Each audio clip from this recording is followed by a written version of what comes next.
Good morning. Good morning. Thank you for tuning in to another morning breakthrough with Coco. Helping you undo so God can do. Let us be thankful for another day not promised, but indeed graciously granted.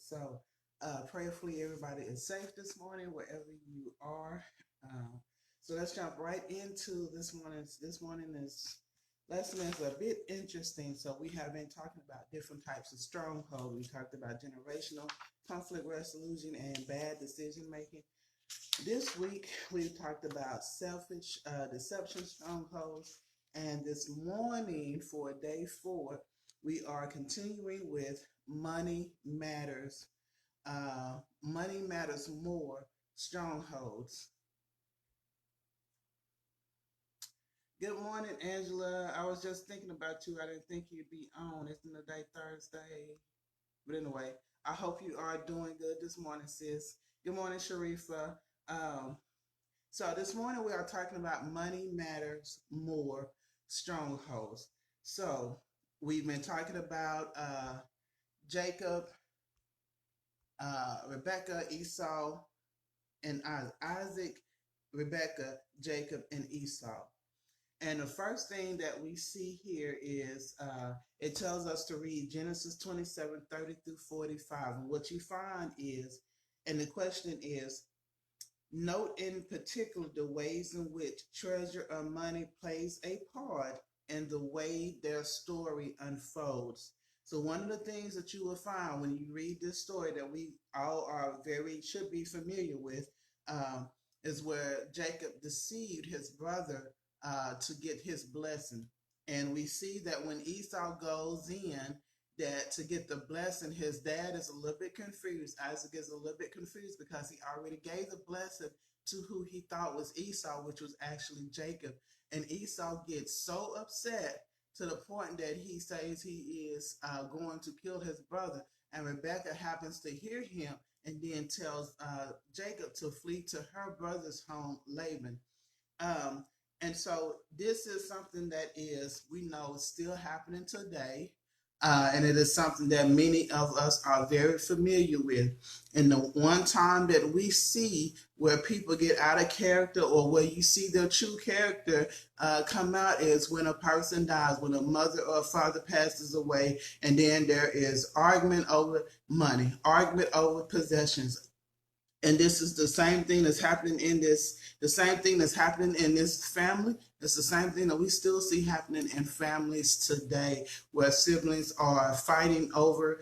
Some people even get to the point that they don't talk to each other anymore because of how things have been distributed out, or because they were left out of the will, or whatever the case may be. We see that still happening today, unfortunately. You can be good one minute, somebody dies, that will comes out, and it's like everything good goes out the window. And that kind of lets people's true character, that those are strongholds. Money matters most. Money can be a major stronghold. One of the things that hold on, let me find my point. One of the things that people or kids, so for those of you who are parents, kids not only look for blessings in the form of monetary or in the form of money or possessions, they also look for your approval. So, he was begging for, you saw Esau begging for just anything from his dad. And his Isaac was like, I've given everything I have to Jacob. And so, but one of the things that I see here, it says, the I love yous, or the I'm for yous, or the I'm thankful for yous, or any type of word of encouragement, any type of verbal support. Kids also look for that from their parents. So those are other ways to bless. It's not just monetary, it's also in your words. Kids look to their parents for their affirmation. So just, be mindful that you are affirming who your kids are and reminding them that you love them. I didn't realize until I got older that so many people didn't grow up not hearing "I love you" in their household, and and I grew up hearing it not necessarily from my dad, but from my mom. It's like we heard it every single day. When she would take us to school, we get out before we get out the car, she kisses on the cheek and say, "I love you." And I didn't know until I got older that everybody didn't experience that. So again, so be mindful that that you're affirming your kids, because that's a blessing as well. It doesn't necessarily have to be monetary, because because what happens is where there's a void, that's why you see so many people seeking affirmation from different other people, or joining gangs, or getting in and out of bad relationships, because they're seeking for that "I love you." They're seeking for that support. They're seeking for those affirmations or those blessings over them. So one of the questions he asks is really interesting. How would your kids and grandkids answer if they were asked about receiving your blessing? So if someone were to ask your kids or your grandkids about the blessings you pour into them, what would they say? That's just a question for you to ponder. Are you affirming your kids? Are you pouring into your kids? Are you reassuring them? Are you giving them your seal of approval? How are you handling situations where you disapprove of certain things that they say or do? Because even that matters as well. So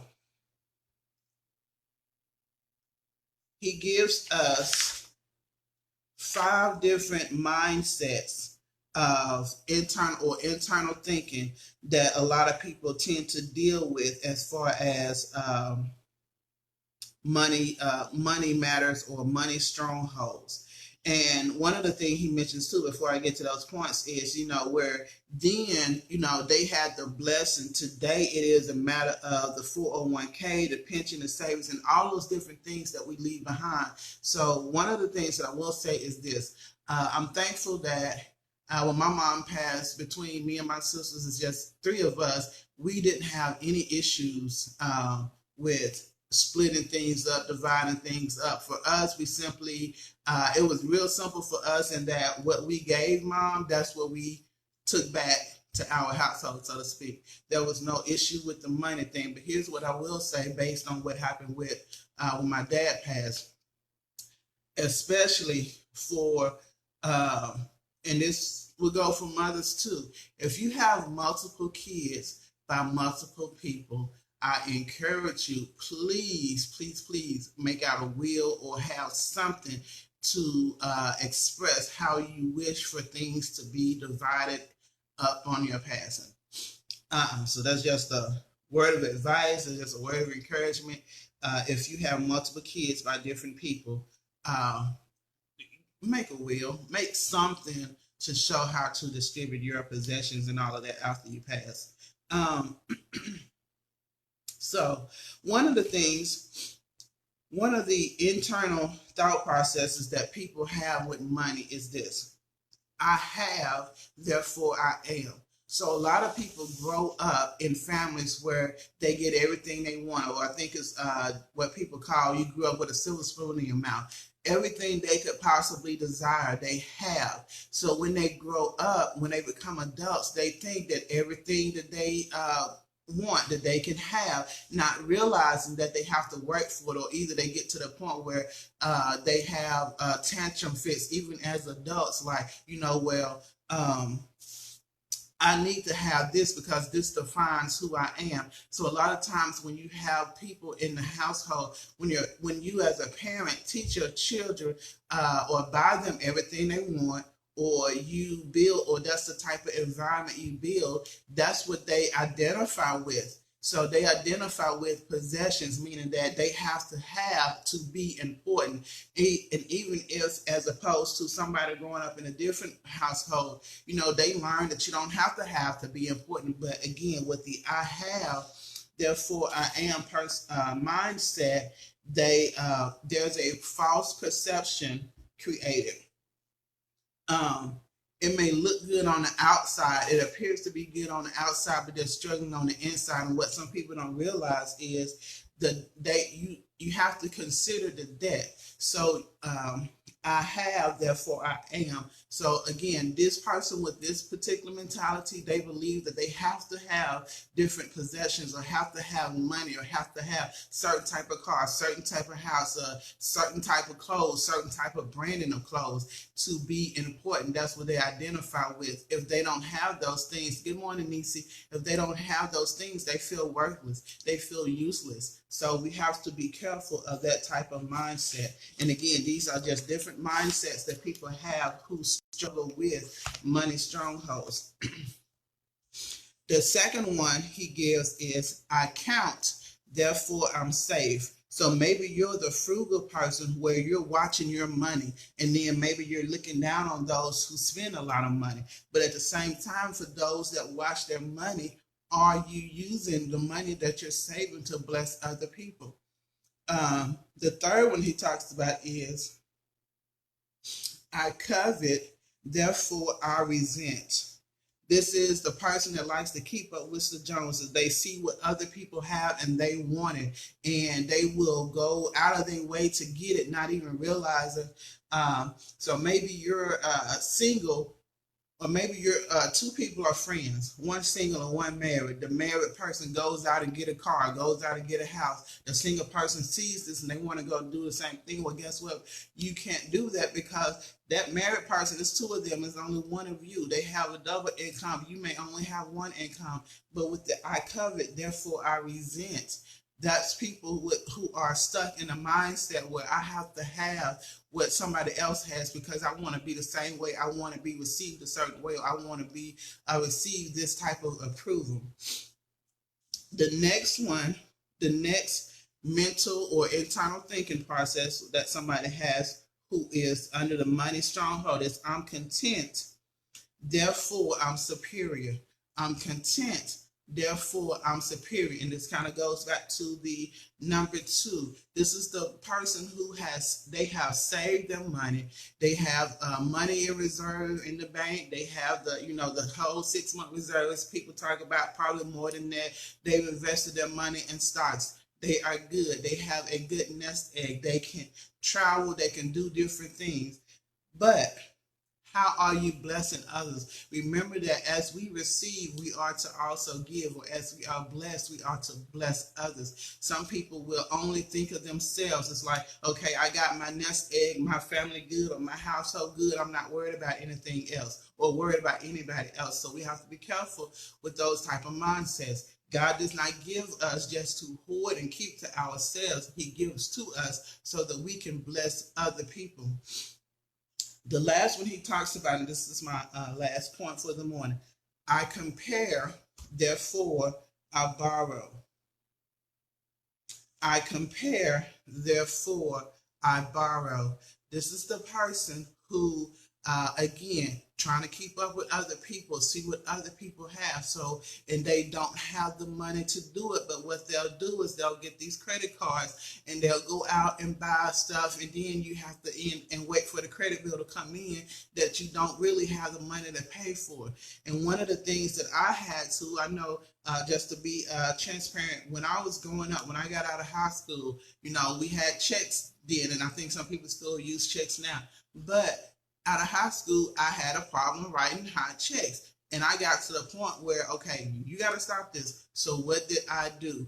I started using prepaid cards. To this day, I use prepaid cards. I don't use any, I don't have any credit cards. I just use simply prepaid, meaning whatever deposits to my cards from my check, from my work check, that's what I have. That's what I work with.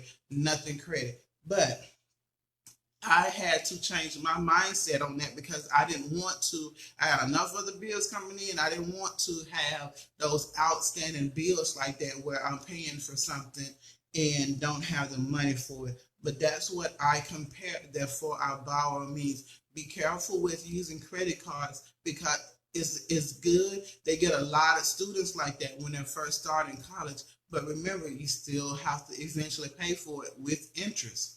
So those are the 5 internal thinking or internal thoughts that people have who struggle with money strongholds. I have, therefore I am. I count, therefore I'm safe. I covet, therefore I resent. I'm content, therefore I'm superior. I compare, therefore I borrow. Okay. So one of the things that I'll leave you with is this: read 1 Timothy 6, 9 through 10, and ask God to preserve you from the love of money and its dangers. Those are my nuggets for this morning. Thank you for tuning in to another Morning Breakthrough with Coco, helping you undo so God can do. Be safe, stay safe, and remember to be a blessing to someone else. Love y'all. Thanks.